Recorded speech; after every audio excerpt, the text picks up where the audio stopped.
한국산 무기 그러니까 천궁2 지금 이게 중동에서 계속 이거 좀 배치해주세요 지금 이러고 있는 상황이다. 그래서 한국산 무기가 중국산을 완승했다라는 표현까지 나오거든요. 우리나라 K방산이 저 국제적으로 높은 평가를 받는 이유 중에 하나가요. 예. 앞서 말씀드린 성능도 좋지만 이게 이란이 스텔스기 그러니까 이게 레더에 안 잡히는 그런 비행기까지 다 요격할 수 있다고 하더니 그게 다 뚫렸다는 거예요. 알고 봤더니 메이드 인 차이나라는 거예요. 예, 뭐 이거는 뭐 저도 정확히는 얼마나 작동했는지는 모르기 때문에 예. 언론 보도만을 보고 알았는데요. 예. 그러니까 이게 사실은 그렇기 때문에 사실은 시험 검증 무기 체계를 획득하는 과정에서 예. 시험 검증이 매우 중요해요. 뭐냐면은 시험 검증할 때 스텔스기라도 저기서 날라온다 하는 것을 우리가 미리 파악하고 있잖아요. 예. 그럼 잡을 수 있어요. 당연히 그렇겠죠. 예. 그런데 전쟁 상황에서 어디에서 날라올지도 모르는 상황에서는 작동하지 않을 수도 있는 거죠. 그렇기 때문에 무기 체계를 시험 평가하는 과정에서는요. 예. 다양한 분야를 고루 평가를 해야 돼요. 야. 근데 아마 이것이 정말로 중국이 그렇게 홍보를 하고 이란에 팔았다면 예. 시험 검증을 제대로 하지 않은 거겠죠. 아니 이인창 부위원장님 이게 네네. 메이드 인 차이나 중국산에 대한 불신이 사실 대한민국도 굉장한데 지금 이란에서 이게 중국산 무기까지 이런가? 라고 지금 이런 생각들이 더 굳어질 수밖에 없어요. 그러니까 중국이 중국한 거죠. 많은 중국이 분들이 중국했다고요? 중국에 대한 불신을 많이 갖고 있었는데 예. 중국도 군사력 증강을 엄청나게 하고 있잖아요. 어마어마하죠. 예. 그런데 그 실제 그 위력을 발휘할지에 대해서 많은 분들이 또 의문을 제기한 것도 사실이에요. 그런데 그것에 대해서 우리가 어떻게 시험할 수 없었단 말이에요. 예. 근데 중국이 많은 무기 수출을 했고 지금 이란에서 그 성능이 제대로 발휘되지 않았다는 것이 드러났고 맞아요. 그래서 이스라엘 전투기 요격방 이렇게 나오더라고요. 그러니까 과거에 가졌던 의심이 역시 중국은 아직이구나. 대신 반면에 우리 천군 같은 경우에는 굉장히 성능이 우수하다는 게 이번에 증명이 됐잖아요. 지금 중동 국가들이 지금 천궁 보내달라고 지금 난리랍니다. 지금. 그러니까 뭐 저는 이 진정하게 어떻게 제대로 개발을 하고 네. 제대로 수출하고 이게 민주 국가와 투명한 국가와 그렇지 않은 국가의 전 차이라고 생각을 해요. 한국산 무기 그러니까 천궁2 지금 이게 중동에서 계속 그러면은 이거 좀 배치해 주세요 지금 이러고 있는 상황이다. 그래서 한국산 무기가 중국산을 완승했다라는 표현까지 나오거든요. 예, 뭐 저희가 그런 첨단 무기 체계 개발에 있어서 그간 많은 노력을 기울여 왔고요. 예. 이런 것들이 현장에서 입증이 되고 있잖아요. 그렇기 때문에 한국 방산의 K 방산의 위상은 앞으로 더 높아질 것이고 예. 이런 것이 방산 수출에 크게 기여할 거라고 생각해요. 근데 뭐 일부에서 이야기하는 것처럼 갑자기 많이 수출할 수 있는 건 아니에요. 아 그래요? 왜냐하면 공장에 설비 한계가 있기 때문에 야. 이것이 갑자기 요구한다고 해서 하루에 뭐 100발씩 생산한다 그건 불가능해요. 지금 빨리 막 납품해달라고 중동에서 네. 막 그런데요. 예, 그런 요구가 빗발칠 거고 저희도 예. 생산하는 분야의 일부를 조기에 제공함으로 해서 한국 K방산은 성능만 뛰어날 것이 아니라 공급망에 있어서도 매우 유리하다 그런 인식을 주는 것이 필요할 거라고 생각합니다. 천궁2가 어떤 거길래 이렇게 그러니까 자꾸 보내달라고 쉽게 그래요? 얘기해서 패트리엇 미사일이라고 생각하면 돼요. 한국판 패트리엇 미사일이다. 아 그래요? 예, 그래서 상대의 미사일을 요격하는 거죠. 예. 그런데 패트리엇 미사일보다 저렴해요. 아 싸요? 예. 성능은 거의 비슷한데 그러니까 더더욱 그 중동 국가들이 한국의 천궁2를 요구하는 거죠. 이게 잘 맞나 보죠? 그러니까 대단해요. 사실 날아오는 미사일을 맞춘다는 게 한 시계를 20년 전으로 돌리잖아요. 예. 그때 패트리엇 미사일을 우리가 사야 되냐 하는 논의가 국방 분야에 논쟁이 있었어요. 엄청났었죠 그때. 예, 그때 반대하는 사람들이 예. 야 날아오는 미사일을 맞춘다는 게 말이 그게 되냐? 말이 되냐 그런 얘기 있었어요. 거짓말이다. 다 그랬어요. 그랬었죠. 진짜 그랬어요. 예, 20년 맞아요. 전에. 정말이에요. 근데 실전에서 입증이 되잖아요. 예. 그러니까 정말로 과학기술의 힘을 무시하고 자기들의 이념적 기반에 해서 모든 것을 부인하려고 하면 안 되고요. 예. 정말로 이러한 첨단 과학기술이 군사적 영역에서 얼마나 잘 활용되는가 하는 부분을 우리도 먼저 파악해서 먼저 획득해서 우리 군의 체질을 갖다가 과학기술 강군으로 바꾸는 것이 필요하다는 것이 다시 한번 입증된 전쟁이라고 봅니다. 이거는 국산화가 거의 이루어진 건가요? 아니면은 부품은 또 뭐 미국이나 서구 선진국 거? 일부 부품은 있겠지만 국산화가 예. 사실상 이루어졌다. 그러니까 그래요? 레이더부터 발사체 이런 것들을요. 저희 한국의 기업들이 협업을 해서 다 만들어요. 한국 기업 이게 주가가 예, 뭐 많이 올라갈 거예요. 어디 기업이 특정 업체를 얘기하는 건 부적절한 것 같아서. 그래요? 우리 방산 기업들 네. 뭐 예. 한화, LIG 다 관련돼 있습니다. 다 관련돼 있어요? 예. 요즘 막 인기 있는 밈이요. 김승현 회장님의 네. 밈이 지금 예. 야 방산주 지금 빨리 타 지금 타야 돼 뭐 이런 거 막 이렇게 돌아다니고 그래요. 이제 저도 봤는데 그만큼 우리 방산의 위상이 높아졌다 생각합니다. 중국 거보다는 확실히 좋다는 거죠. 예, 뭐 저는 좋다고 믿습니다. 지금 나오는 현장에서 입증되는 것도 그런 것 같고요. 그러니까요. 예. 지금 사실 이게 가격이 엄청날 거 아니겠습니까? 사실 중동 국가들은 돈이 굉장히 그렇죠. 많잖아요. 예. 그런데 굳이 대한민국 무기를 지금 빨리 조기 납품해달라고 하는 거는 뭐 이건 시장 경제상 예. 우리 대한민국의 무기가 그만큼 좋다는 거잖아요. 우리나라 K방산이 더 국제적으로 높은 평가를 받는 이유 중에 하나가요. 예. 앞서 말씀드린 성능도 좋지만 우리는 납기일을 철저히 지켜요. 대한민국 납기일이요? 예. 우리하고 경쟁하고 있는 다른 나라들의 예. 기업들은 납기일을 잘 못 지킨대요. 근데 우리는 그만큼 근면 성실한 거죠.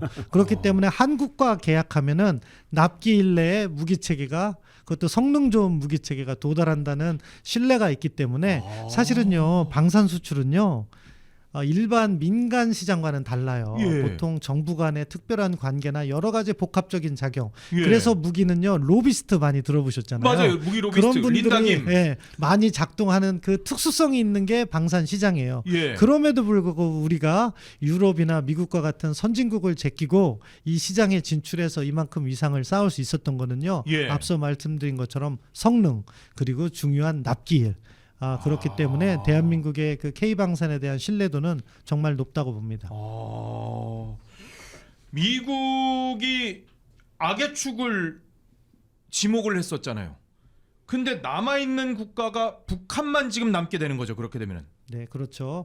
이라크 사라지게 됐고 이란도 지금 어떻게 될지 모르겠지만 핵이 없다면은 이란도 중동 지역에 커다란 영향력을 행사하기는 어려울 것 같고요. 예. 이제 북한 핵 문제가 남아 있는데 안타깝지만 북한 핵 문제는 쉽게 해결되지 않습니다. 저희가 그걸 알아야 돼요. 예. 그리고 안타깝지만 군사적으로 해결하기는 더더욱 불가능한 예. 상황이 됐어요.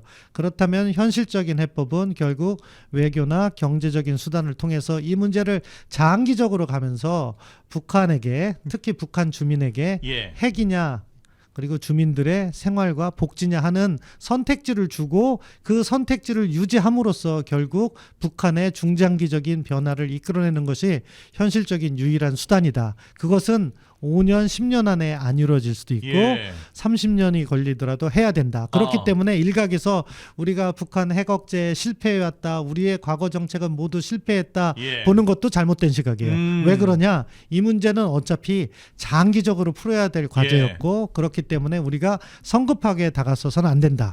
그리고 동시에 북한에게 대화만 제의한다고 이 문제가 풀리느냐? 그것도 아니다. 그것도 아니다. 북한은 북한 나름대로의 셈법을 가지고 있기 예. 때문에 그것을 갖다가 우리가 극복하고 풀어나가기 위해서는 우리도 대한민국이 중심이 되는 코리아 퍼스트 정책을 해야 되는 거죠. 네. 그러면서 이 문제를 중장기적으로 푸는 지혜가 필요한 거죠. 근데 단순하게 생각한다면 굉장히 단순하게 생각한다면 이번 마드로하고 이 이란 하메네이를 제거하는 거를 본다면 B2가 지하 60m까지 지금 때릴 수 있는데 그리고 김정은이 뭐 하는지까지 지금 미국 정보력으로는 다 알 수 있고 어디 있는지 다 알 수 있을 것 같은데 그러면은 그냥 쓱 가가지고 김정은만 딱 제거를 하면 단순한 생각이지만 그러면은 문제 해결이 손쉬울 것 같다라는 생각도 드는데 이건 너무 단순한 겁니까? 예, 제가 아까 군사작전에는 항상 가용한 리스크를 갖다가 판단한다고 했잖아요. 예. 아마 미국이 김정은을 제거하려 한다면 할 수 있을 거라고 생각해요.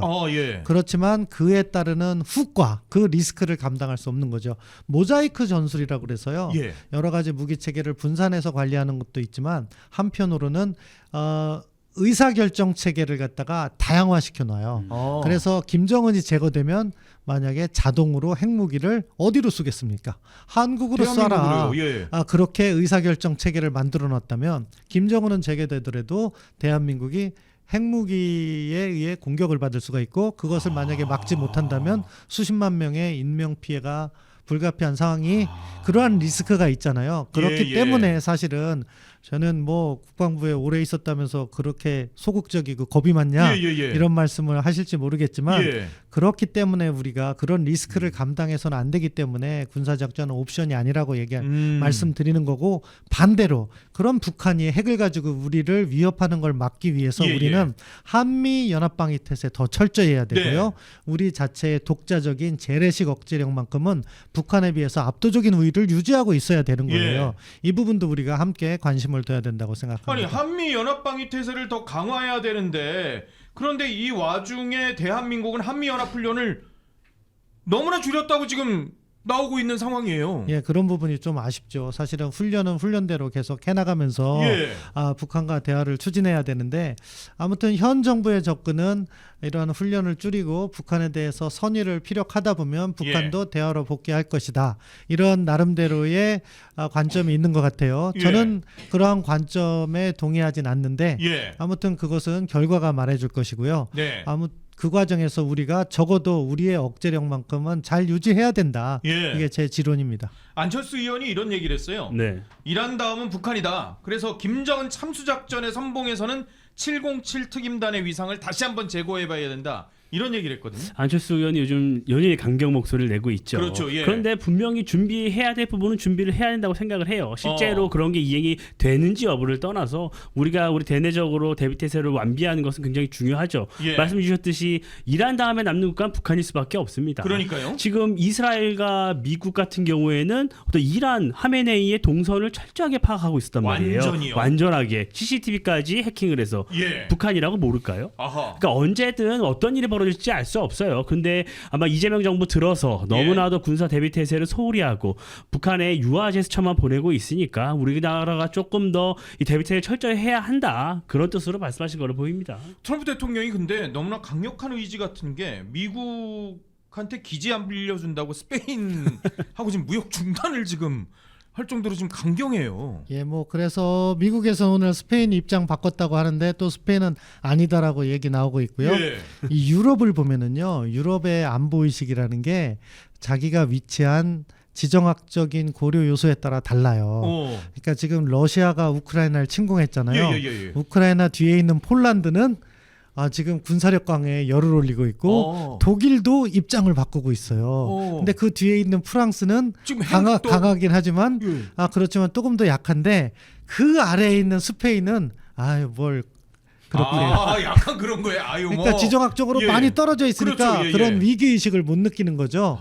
그런 측면에서 사실 미국이 어떤 나라가 다른 나라를 갖다가 유엔의 승인을 받지 않고 군사작전을 하는 것은 유엔 헌장의 원칙에 반하는 거기 때문에 스페인은 그런 원론적인 입장을 전개하는 거죠.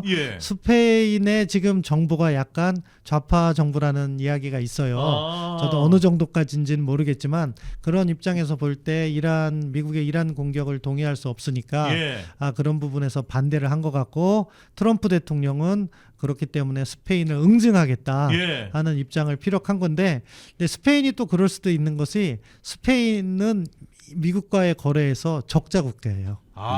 미국이 흑자를 보고 있는 몇 안 되는 국가 중에 또. 그러니까 뭐 무역 중단해도 뭐 스페인 입장에서는 아쉬울 게 없다. 그렇기 때문에 참 국제 정치라는 것이 미묘하다. 스페인이 만약에 막대한 흑자를 보고 있었으면 저렇게 못했을 것이고, 스페인의 위치가 폴란드와 우크라이나와 인접해 있다면 전혀 다를 건데, 스페인의 입장은 약간 다른 거죠. 이게 왜 제가 이런 뉴스를 눈여겨봤냐면, 혹시 대한민국 이런 생각이 들어서 그래요. 뭐 그런 우려가 많이 되죠. 이제 대한민국은 어떻게 입장을 취할 것인가. 미국은 계속 내 편 안 들면은 너 이렇게 해버리는 상황인데. 근데 저는 이재명 대통령이 지난 3.1절 기념사가 굉장히 우려되는 대목이 있었어요. 많은 정치인분들도 지적을 하셨는데, 그때 얘기한 게 2차 세계대전이 80년간 확립됐던 국제규범이 힘의 논리에 심각하게 위협받고 있다. 이 얘기를 했는데, 이게 공교롭게도 미국과 이스라엘의 이란 침공 직후에 나온 메시지란 말이에요. 그러면은 이 힘의 논리로 인한 현상 변경을 미국이 하고 있는데 이 문제를 비판한 것 아니냐. 이런 생각을 갖기 충분하거든요. 근데 과연 지금 한미연합훈련도 축소하고 있는 상황에서, 그리고 또 다른 힘에 의한 현상 변경을 하고 있는 여타 국가들에 대해서는 이재명 정부가 언급을 하지 않고 있는데 왜 이 시점에 굳이 미국과에 대해서 비판적으로 해석되는 발언을 했을까? 그러니까 여러 가지로 너무 북한과의 관계 개선을 위해서 예. 우리 안보를 희생하는 것 아니냐. 이런 우려되는 대목들이 너무 많이 있어요. 그렇죠. 걱정이 됩니다. 아, 그러니까